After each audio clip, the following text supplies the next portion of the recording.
Hello प्यारे बच्चों, कल हमने पढ़ा था spectrum, emission spectrum and absorption spectrum. उससे पहले हमने पढ़ा था एक ऑब्जेक्टिव टाइप समझो या न्यूमेरिकल प्रॉब्लम समझो। हमने एनर्जी, रेडियस, वेलोसिटी और टोटल एनर्जी निकला था। आज मैं आप लोगों को थोड़ा ये जो हमने कुछ डेरिवेशन किया उसको याद कैसे करना थोड़ा मैं कुछ बताऊंगा।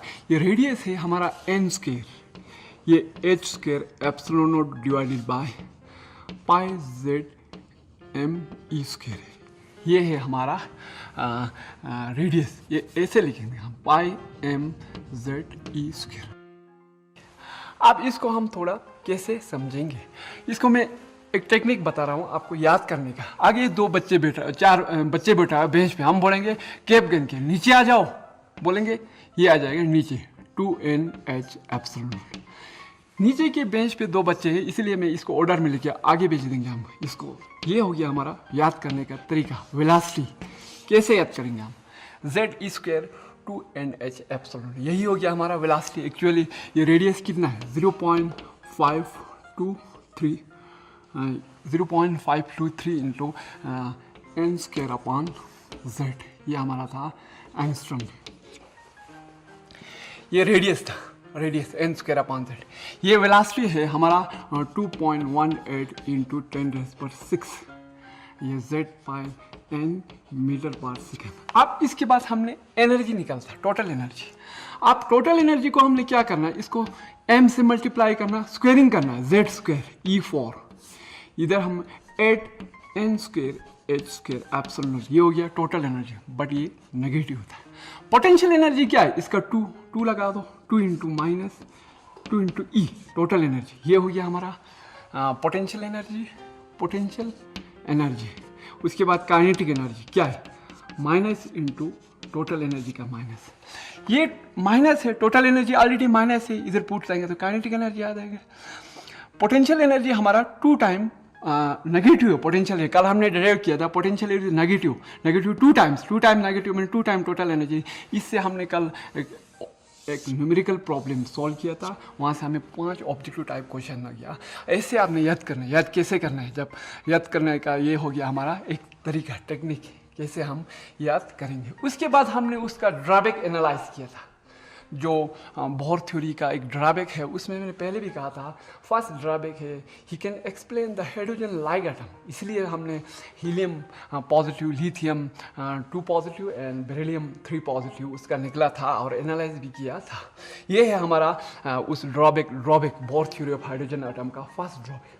सेकेंड उसका ड्रॉबैक है मल्टी इलेक्ट्रॉन के लिए ये एप्लीकेबल नहीं है। थर्ड है उसका जो डिबॉगले कहा था, every matter and radiation have the dual character.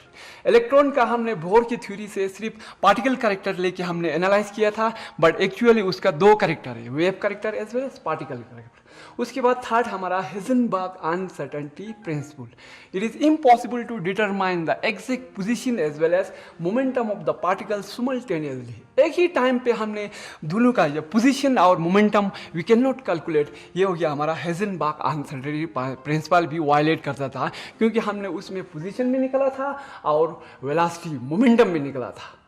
और उसके बाद वो जब हम स्पेक्ट्रल लाइन इलेक्ट्रिक फील्ड में लगाते हैं उसको कहते हैं हमारा स्ट्रक इफेक्ट, और जब मैं मैग्नेटिक फील्ड में लगाता है उसको होते हैं ज़ीमन इफेक्ट। ये ऑब्जेक्टिव टाइप क्वेश्चन में कभी कभी आते हैं स्ट्रक इफेक्ट। जब ये स्पेक्ट्रल लाइन, जब हम स्पेक्ट्रम देखते हैं और स्पेक्ट्रल लाइन इलेक्ट्रिक फील्ड में लगाता है वो स्प्लिट हो जाता है। जब आप हायर क्लास में जाएंगे इसके बारे में है, और मैग्नेटिक फील्ड में लगाते ज़ीमन इफेक्ट। ये हो गया हमारा कल का जो टॉपिक हमने पढ़ा था। उसके बाद हमने पढ़ा था spectrum, splitting of white light into its constituent colour. उसको हम स्पेक्ट्रम कहता है। Rainbow is the one of the most beautiful spectrum in nature. उसके बाद हमने एक एटॉमिक गैस को उसको हीट किया था। जब हीट किया था वहाँ से रेडिएशन आ गया।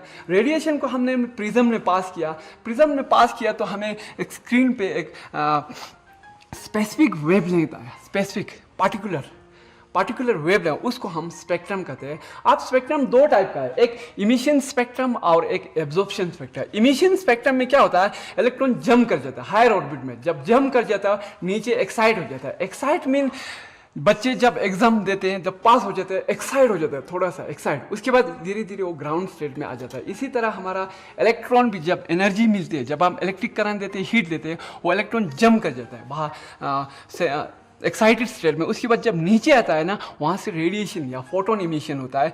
वो फोटोन हम प्रिज्म के थ्रू एनालाइज करेंगे, वहाँ हमें स्पेक्ट्रम आ जाएगा। उसको हम डिस्क्रीट इमिशन स्पेक्ट्रम या लाइन स्पेक्ट्रम, वो स्पेक्ट्रम कंटिन्यूस नहीं आएगा। पहले हमने पढ़ा था, मैंने भी, जो रेनबो का जो स्पेक्ट्रम है कंटिन्यूस है, और जहाँ रेड आएगा ना, डार्क रेड, उसके बाद डार्क रेड कम कम कम हो जाएगा, वो स्पेक्ट्रम कंटिन्यूस स्पेक्ट्रम है। यहाँ हमें डिस्क्रीट स्पेक्ट्रम आता है, discrete spectrum is well line spectrum.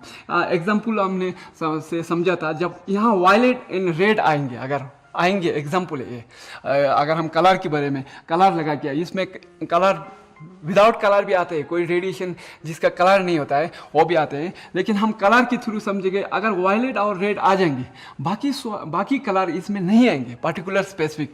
अभी हमारा जो विजिबल स्पेक्ट्रम का है, हमारा 400 एंगस्ट्रम से 7800 एंगस्ट्रम, ये हो गया हमारा विजिबल स्पेक्ट्रम का। 7800 है, ये हो गया वेव लेंथ और विजिबल स्पेक्ट्रम का वेव लेंथ, इसके बीच में आते हैं।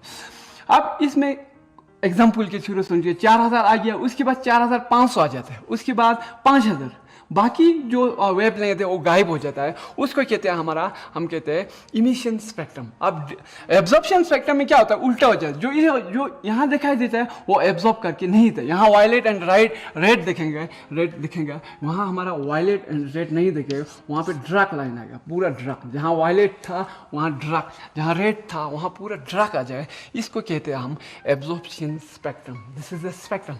अब उसके बाद हमने इमिशन स्पेक्ट्रम को एनालाइज किया।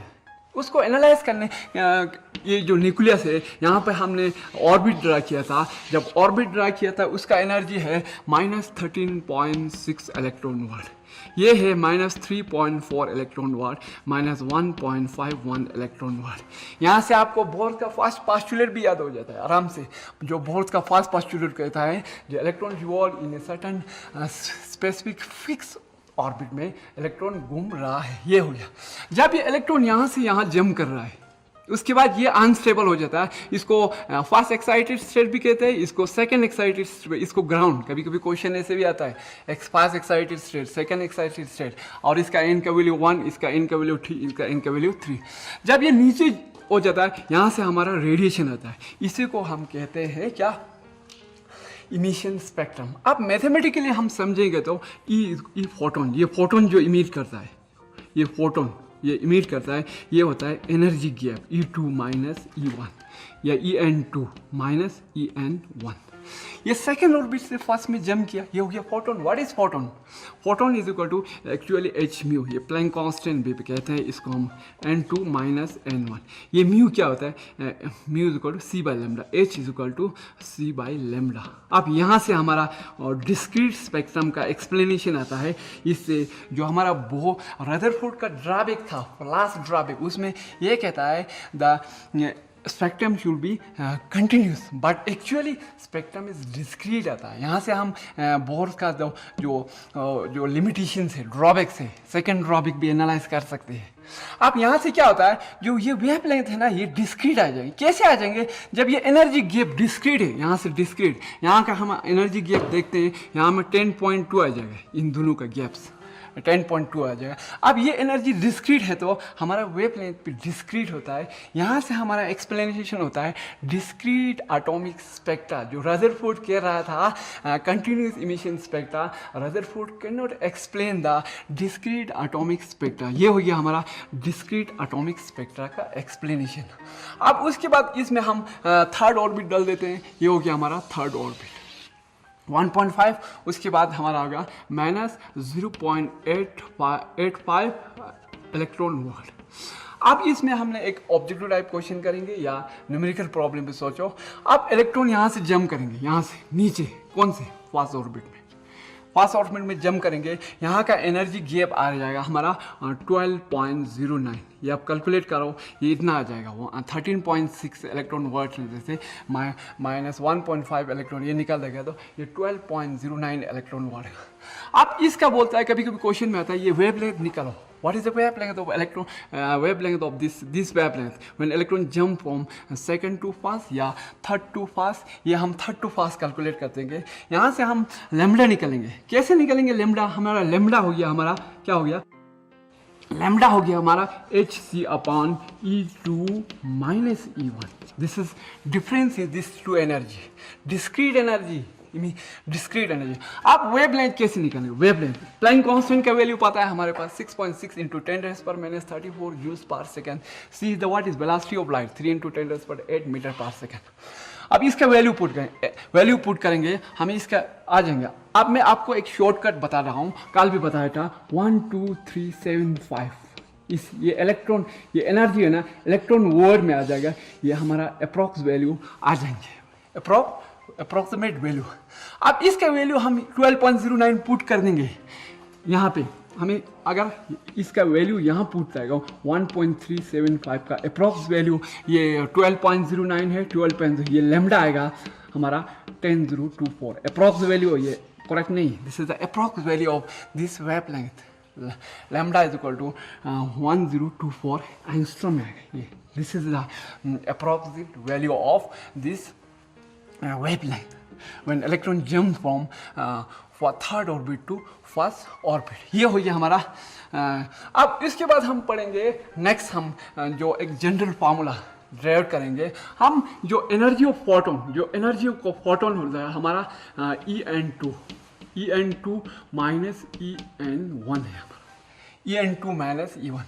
अब ये फोटोन है, ये हमारा फोटोन है, ये photon energy of photon hc/λ। ये एनर्जी कैसा आता है according to Planck quantum theory is equal to h/μ। Light is in the form of bundles. जो हमारा जो लाइट हम कंटिन्यूस देख रहे हैं ना, ये भी डिस्क्रीट है, ये इन the form of bundle, packets of energy. Light energy continuous नहीं, ये packets of bundles of energy. ये प्लैंक्स ने कहा था, प्लैंक क्वांटम थ्योरी बोलते हैं।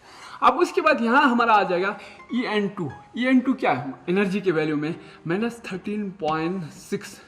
ये N2 एनर्जी का हमारा वैल्यू है। एनर्जी का हमने निकाला था Z²/N2² माइनस इधर आ जाएगा हमारा 13.6। ये माइनस आएगा हमारा 13.6 इंटू Z²/N1²।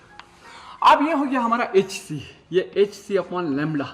ये हम 13.6 कॉमन निकालेंगे, ये Z² भी कॉमन आ जाएगा।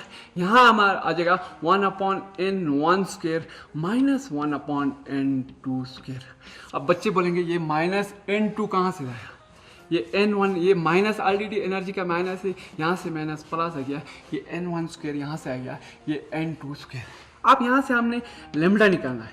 लैम्बडा इज इक्वल टू हमारा हो गया 13.6। ये 13.6 है, Z² हमारा आ जाएगा इधर hc, ये नीचे आ जाएगा, ये नीचे आ जाएगा 1/N1² माइनस 1/N2²। ये हो गया। अब इसका वैल्यू हम पुट कर दे, ये का सारा कांस्टेंट है, एच बी प्लैंक कांस्टेंट का कहा था 6.6 × 10⁻⁻34 जूल्स पर सेकेंड। ये C is the velocity of light 3 × 10⁸ metre पर सेकेंड। इसके बाद इसके बदले में एक हम कांस्टेंट लगाते हैं आर, रेडबर्ग कांस्टेंट कहते हैं इसको, Rydberg constant 1/N1² minus 1/N2²। This is Rydberg constant. The value of this constant is R equal to, यहाँ लिखते हैं हम, दिस कांस्टेंट का वैल्यू है 1.09 × 10⁻⁷ पर मीटर। ये है this value of this constant, this is Rydberg constant. ये हो गया हमारा, we can calculate the wavelength. ये वेवलेंथ, ये जब हम इसका वैल्यू पुट कर देंगे, इसका N1 का, N2 का, N3 का, यहाँ से हम आ जाएगा ये wavelength. We can easily calculate the wavelength of this particular electron when it jump from first to ground, या first excited state to ground, या second excited state to ground, या third excited state to ground. ये हो गया हमारा wavelength निकालने का RZ² 1/N1² minus. अब इस पे हम एक क्वेश्चन निकाल देंगे। ये सीरीज़ का Lyman series, Balmer series, Paschen series, infra series, Brackett series, Pfund series. ये सीरीज कहाँ से, जब इलेक्ट्रॉन जंप कर देता है सेकंड से फास्ट में, या सेकंड से थर्ड से फास्ट में, फोर्थ से फास्ट, फिफ्थ से फास्ट, सिक्स से फास्ट, इसको हम कहते हैं लाइमन सीरीज, इसका नाम दिया हुआ है। जब इलेक्ट्रॉन बाकी ऑर्बिट से सेकंड में जंप करेंगे, इसका नाम दिया हमने बल्मर सीरीज। अब यहाँ से जंप करेंगे पास्शियन सीरीज, ये ब्रैकेट सीरीज, ये फंड सीरीज। अब इसका ये हो गया हमारा, और इधर इसका वैल्यू 1 आएंगे, 1, इसका वैल्यू 1 आएंगे, इसका ऑटोमेटिकली 2 आ जाएंगे। इसको हम लाइमन सीरीज करेंगे, क्योंकि आपको ऑब्जेक्टिव टाइप क्वेश्चन में आते हैं एग्जाम में, यही दिया हुआ था। लाइमन सीरीज कौन सा है, ये दिया होता है। बल्मर सीरीज कौन सा है, बल्मर सीरीज में जो इलेक्ट्रॉन जंप करता है हायर ऑर्बिट से सेकंड ऑर्बिट में, जब सेकंड ऑर्बिट में जंप करेंगे उसको कहते हैं हम बल्मर सीरीज। जब हायर ऑर्बिट से फर्स्ट ऑर्बिट में जंप करें तो इसको कहते हैं हम लाइमन सीरीज। और थर्ड ऑर्बिट में जंप करें उसको हम कहते हैं पास्शियन सीरीज, फिर ब्रैकेट सीरीज, फिर फंड सीरीज। ये हो गया सीरीज जो हमने इलेक्ट्रॉन जब जंप कर रहा होता है, हमने जंप कर दिया होता है, हमारा इमिशन होता है, उसका हम वेवलेंथ कैलकुलेट करें। अब हम यहाँ पे एक कैलकुलेट करेंगे, ज़्यादा हम नहीं करेंगे। आप कैलकुलेट कर सकते हैं यहाँ जितना भी हो ट्राई। अब यहाँ पे हम वेवलेंथ कैलकुलेट करेंगे 1/1 लैम्डा। अब आर हो गया हमारा, जेड का वैल्यू क्या है, हाइड्रोजन का ले रहा है 1। अब हम क्या फर्स्ट से सेकेंड से फर्स्ट में जम रहा है, सेकेंड से फर्स्ट में, फर्स्ट मीन एन का वैल्यू 1 है, सेकेंड मीन 1/2 का स्क्वायर हो गया 4। ये हो गया हमारा 1 - 1/4। इसी तरह आप सबका निकल सकते हैं आसानी से। वो जब आप सारा एनालाइज करेंगे तब आपको पूरा पता चलेंगे कि ये वेवलेंथ यहाँ कितना है, यहाँ कितना है, यहाँ कितना है। एग्जाम में ऐसे ही होता है, सेकेंड की थर्ड में जब कम जंप कर रहा है ये वेवलेंथ कितना होता है, इसका वेवलेंथ कम होता है या इसका ज़्यादा होता है। ऐसे क्वेश्चन आपको बहुत से क्वेश्चन निकल सकते हैं। आप घर में जाके आप निकलो। ये हो गया आर, ये हो गया 1 ये हो गया हमारा इधर 4, इधर 4 - 1 हो गया। अब यहाँ हमारा 1/λ इक्वल टू आर इंटू हमारा हो गया ये 3/4। अब ये 3/4 हो गया हमारा। अब हम लैम्डा निकलेंगे, लैम्डा इक्वल टू हमारा आ जाएगा, अगर हम क्रॉस मल्टीप्लाई करेंगे यहाँ से 1 इक्वल टू हमारा आएगा λr3 अपॉन ये 4 इधर आ जाएगा, 4 इधर आ जाएगा। ये लैम्डा इक्वल टू हमारा आ जाएगा 4/3 इंटू 1/r। अब मैं इधर आपको एक वो याद करने के लिए कुछ देंगे। 1/r होता है 912 एंगस्ट्रॉम। अप्रॉक्स वैल्यू है, ये अप्रॉक्स वैल्यू है 912। अब इसका वैल्यू हम पुट कर दें, जब पुट करेंगे हमारा आ जाएंगे ये 4/3 इंटू 912 हमारा आ गया 3 3 9 3 4 12। अब लैम्डा हो गया 16, ये हो गया 12 16, ये हो गया फर्स्ट का, ये हो गया 1216। ये वेवलेंथ है फर्स्ट का जो इलेक्ट्रॉन जंप कर रहा है, कहाँ से, सेकेंड ऑर्बिट से फर्स्ट ऑर्बिट में, लाइमन सीरीज का है। अब उसके बाद हम लास्ट का निकाल लेंगे, बाकी मैं नहीं निकालूंगा। इसी तरह आप निकलते जाओ, लास्ट में हम एनालाइज भी करेंगे। अब ये हो गया लास्ट का मैं निकाल रहा हूँ 1/λ r/z²। ये हो गया, ये लास्ट का कितना है, n का वैल्यू 1 है। लास्ट का वैल्यू हमारा इन्फिनिटी है, infinity. Anything divided by infinity हमारा क्या हो गया, एनीथिंग डिवाइडेड बाय इन्फिनिटी या जीरो। लास्ट का हमारा जो एनर्जी लेवल होता है, जो जीरो भी जीरो, ये इन्फिनिटी या 1/λ हमारा हो गया यहाँ r हो गया 1/λ r। अब लैम्डा हो गया हमारा 1/r, जब लैम्डा हो गया हमारा 912 या 911। मैंने इसको कभी कभी आप 911 भी लिख सकते हैं, 910 जो अच्छी तरह कट हो सके। ये हो गया हमारा last spectrum, lambda is equal to 911। ये लास्ट जो लास्ट से यहाँ फर्स्ट ऑर्बिट में, ये फर्स्ट ये लास्ट, ये हो गया हमारा इस स्पेक्ट्रम का वेवलेंथ मैंने हमने कैलकुलेट किया। आप एग्जाम में ऐसे क्वेश्चन भी आते हैं जो जब यहाँ से यहाँ जंप किया वेवलेंथ सबसे ज़्यादा है, जब यहाँ से जंप किया तो वेवलेंथ सबसे हमारा कम है, कम, सबसे कम हमारा यहाँ, सबसे ज़्यादा हमारा यहाँ है, सबसे ज़्यादा वेवलेंथ यहाँ, सबसे कम वेवलेंथ। तब एग्जाम में ऐसे क्वेश्चन होता है जब n2 से n1 में जंप करता है, लैम्डा इज इंक्रीज व्हेन यहाँ से नीचे जम करता है, lambda is decreasing, wavelength decreasing, ऐसे क्वेश्चन आता है। कभी कभी क्वेश्चन है लामेन सीरीज का सेकंड से फर्स्ट, उसके बाद बाल्मर सीरीज का आप निकल सकते हैं यहाँ से। यहाँ सबसे लॉन्गेस्ट वेवलेंथ कहाँ से आएगा, यहाँ से शॉर्टेस्ट ट्रांजिशन में।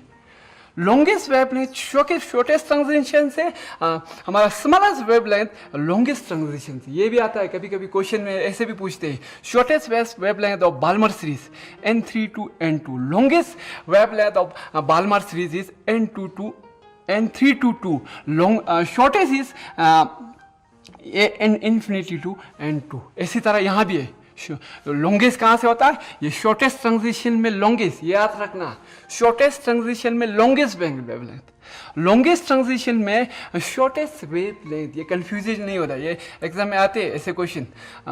और इसमें भी है, जब शॉर्टेस्ट ट्रांजिशन यहाँ से आएगा 5 to 4, हमारा शॉर्टेस्ट ट्रांजिशन में लॉन्गेस्ट वेवलेंथ, लॉन्गेस्ट ट्रांजिशन में शॉर्टेस्ट वेव लेंथ, ये इसमें भी आ जाएगा। और यहाँ जब आगे आगे जाएगा इसका वेव लेंथ इंक्रीज हो जाएगा। आप एनालाइज करो, यहाँ से 12.16 आ गया, यहाँ हमारा आ जाएगा इससे ज़्यादा, यहाँ भी निकालो, अब सारा निकालो। जब आप सारा निकलेंगे आपको यहाँ से कुछ नॉलेज भी मिल जाएगा, ये आप कंपेयर भी कर सकते हैं, इससे ये कंपेयर करो, रेशियो निकालो यहाँ से, ये जो सीरीज़ का वेव लेंथ का, ये हो गया हमारा ये energy level diagram of hydrogen atom.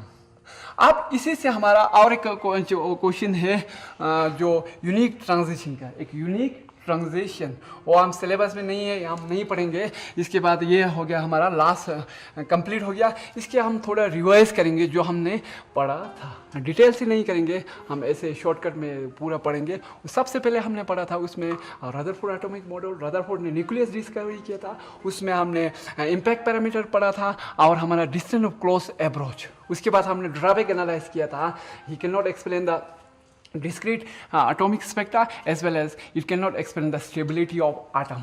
और उसके बाद आया था हम बोर्स एटॉमिक मॉडल। बोर्स का पास्टुलेट, फास्ट पास्टुलेट तो आपको याद करने की जरूरत नहीं है, पूरा आपको समझ में आ गया होगा। उसमें electron revolve in a certain fix orbit, second है एंगुलर मोमेंटम, थर्ड हो गया हमारा जो इलेक्ट्रॉन ट्रांजिशन कर रहा है फर्स्ट से सेकंड, सेकंड से थर्ड। और उसके बाद हमने उसका ड्रॉबैक एनालाइज किया, हाइड्रोजन लाइक एटम के लिए एक्सप्लेन कर सकते हैं, और स्टार्क इफेक्ट इलेक्ट्रिक फील्ड के लिए, और जिमन इफेक्ट मैग्नेटिक फील्ड के लिए, और डी ब्रोगली एक्सप्लेन नहीं कर रहे, हेजनबर्ग अनसर्टेनिटी प्रिंसिपल एक्सप्लेनेशन नहीं कर पाया। उसके बाद हमने पढ़ा था एब्जॉर्प्शन और इमिशन स्पेक्ट्रम। जब स्पेक्ट्रम में हमने जो डिस्क्रीट स्पेक्ट्रम कैसा आता है उसको हमने एनालाइज किया था, और इमिशन स्पेक्ट्रम कैसे आता है उसको हमने एनालाइज किया।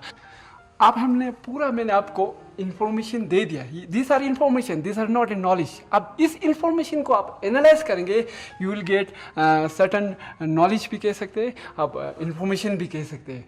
रदरफोर्ड के लिए हमारा जो थॉमसन का जो एक्सपेरिमेंट है वो उसके लिए इंफॉर्मेशन है, और थॉमसन का जो एनालाइज करके उसमें नॉलेज निकला था, ये हो गया हमारा चैप्टर। अब मैं बच्चों ये कह रहा हूँ, we are the one of the most beautiful creator in the world या इन द यूनिवर्स। हमारे पास एक ब्यूटीफुल माइंड है, उसको यूटिलाइज करो और try to gain a knowledge. ये जो नॉलेज का बाय प्रोडक्ट है, money and status is the by product, ultimate reality is the knowledge. This two are the by product, status and money. एक apple का tree ले लो, जो apple से वो है by products of that apple tree, as well as oxygen से उसका, this are by product. Ultimately the thing is knowledge, this is the absolute reality. बच्चों ट्राई करो, एनालाइज करो, try to gain a knowledge. Thank you, bye.